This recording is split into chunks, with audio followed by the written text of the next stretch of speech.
नमस्ते प्रणाम। आप सभी का स्वागत करते हैं खुलेआम। खुल गया है हमारा नया केक का दुकान।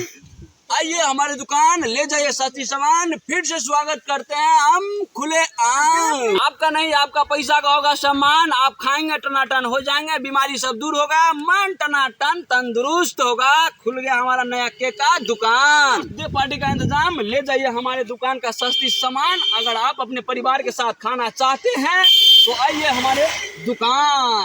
ठंडा ठंडा केक खाना चाहते हैं तो आइए हमारे दुकान और ले जाइए सस्ती सामान, क्योंकि ये नया है दुकान। बच्चे खाए तो जवान हो जाए, बूढ़े खाए तो पहलवान हो जाए। जिसके मुंह में दांत नहीं वो भी खाए, जिसके पेट में हाथ नहीं वो भी खाए, एकदम मस्ती में खाए।